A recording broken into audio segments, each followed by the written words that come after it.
श्रीमन्महागणाधिपतये नमः। श्री सरस्वत्यै नमः। श्री सद्गुरुभ्यो नमो नमः।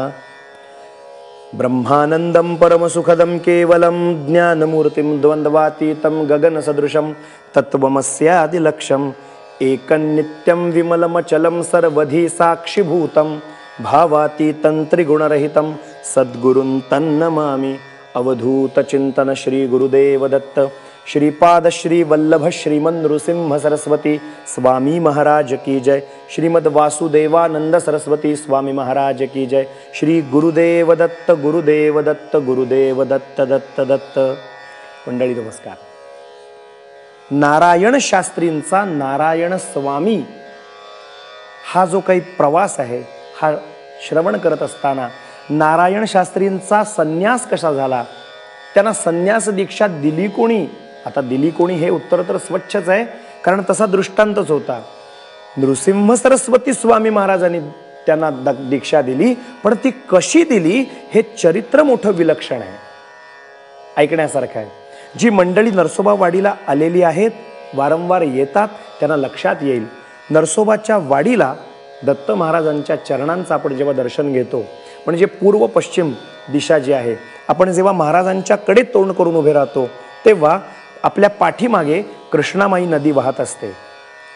नदीच्या बाजूला एक घाट आहे, डावीकडचा एक घाट आहे, उजवीकडे एक घाट आहे। तो घाट अखंड आहे।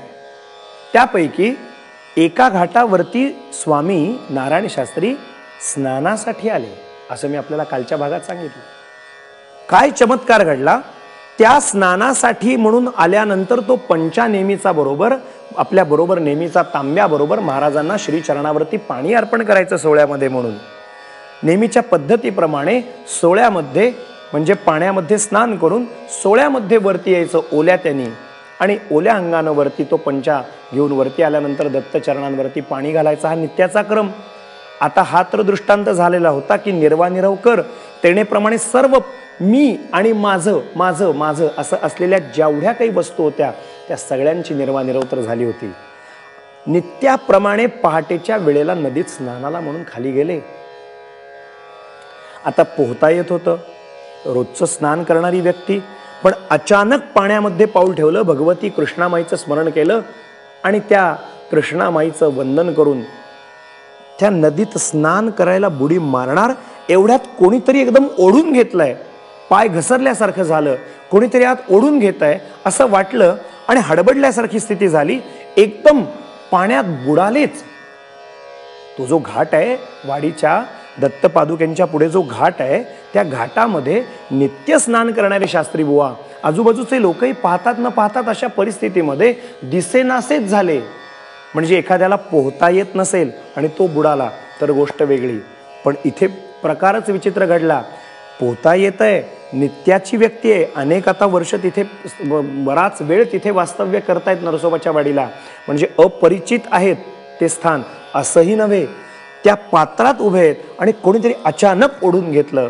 किती ओढून घेतलं, आत आत आत आत पाण्यात मध्ये जलगर्भामध्ये आत आत आत ओढून घेतलं, आणि एवढ्यात काय दिसलं तर खाली खाली खाली खाली आत ओढून घेतल्यानंतर एक समोर दिव्य असं सिंहासन दिसलं। त्या सिंहासनावर दंड कमंडलू रम्य काषायांबरधारी परम तेजस्वी परम कृपाळू नृसिंह सरस्वती स्वामी महाराज दिसले। त्यांच्या आजूबाजूला काही जण वेद म्हणतायत, त्या वेदाचं श्रवण स्वतः नृसिंह सरस्वती स्वामी महाराज करतायत। हे नारायण शास्त्री पाण्यात बुडाल्यानंतर पाहतायत। बघा, त्या ज्या पादुका आहेत त्याच्या खालच्या बाजूला एक मोठा दिव्य दरबार आहे, दत्तात्रयांचा दिव्य दरबार आहे नरसोबाच्या वाडीला। तिथे खाली एक भद्रासन म्हणजे मोठं सिंहासन आहे, त्या सिंहासनावर महाराज विराजमान आहेत। अनेको योगी, अनेको ऋषी मुनी तपस्वी वैदिक विप्र ब्राह्मण मंडळी तिथे दत्त चरणाची सेवा करण्यासाठी भूगर्भामध्ये खाली तिथे उपस्थित आहेत। नारायण शास्त्री बघू लागले, त्यांना काही केल्या कळेना, आपण आलो कुठून, भांबावलेली स्थिती होती। एवढ्यात समोरच्या भद्रासनावरची अस्पष्ट दिसणारी जी आकृती होती त्यातून आवाज आला, शास्त्री बुवा अहो आश्चर्यानं काय बघता, आश्चर्यानं काय बघता। अहो शास्त्री बुवा म्हणाले, महाराज मी नित्याप्रमाणे स्नाना करता संगमावर आलो, प्रवाहात उतरलो, पण कोणीतरी म्हणाले मला जोरात आत ओढलं किंवा ढकललं, अशी परिस्थिती। हे पाण्यामधून हे सर्व दृश्य मी पाहतोय, मला काही केल्या कळत नाही. हे स्वप्न म्हणावं की सत्य म्हणावं? सत्य म्हणावं तर असं आजवर कधीच पाहिलं नाही, आणि स्वप्न म्हणावं तर डोळ्यासमोर दिसतंय. काय करावं तेच कळेना, काय म्हणावं तेच कळेना. माझ्या बुद्धीच्या पलीकडचं हे आहे. हे शब्द ऐकता ती भद्रासनावर बसलेली नृसिंह सरस्वतींची जी दिव्य मूर्ती होती ती उजळ झाली, ती दिसू लागली स्वच्छपणे. आणि प्रत्यक्ष नृसिंह सरस्वती स्वामी महाराजांचं प्रत्यक्ष दर्शन नारायण शास्त्रींना झालं. पाहता क्षणी डोळ्यात घळ पाणी येत आहे. महाराज, अहो हे कुठे मला आणलं? महाराज, या नदीच्या पात्रामध्ये असं दिव्य असा दरबार तुमचा असेल खाली या तळाला भूगर्भामध्ये, मी कल्पनाच केली नव्हती. हा लोकच मला माहीत नाही. हे सर्व दिव्य दिव्य सत्पुरुष तुमच्या दर्शनासाठी आसुसलेत आणि तुम्ही मला या इथे खाली भव्य अशा तुमच्या या विशाल पुरीमध्ये घेऊन आला. मला तुमच्या चरणांचं दर्शन घडलं, डोळ्यातनं पाणी येत आहे. तेवढ्यात समोरून गुरु महाराज म्हणतायत, नृसिंह सरस्वती स्वामी महाराज लढिवाळपणे म्हणतायत, बघा परम कृपाळू आहेत नृसिंह सरस्वती. काय म्हणतायत? शास्त्री बुवा, अहो तुम्ही संन्यास दीक्षा व्हावी म्हणून प्रार्थना करीत होतात ना, ती प्रार्थना पाहिल्यानंतर योग्य मुहूर्तावर तुम्हाला संन्यास देतो असा आम्ही शब्द दिला होता ना, त्याप्रमाणे लवकरात लवकर तुम्हाला दीक्षा देऊ असा दुसरा दृष्टांत दिला होता ना, त्याप्रमाणे आम्हीच ही योजना केलेली आहे.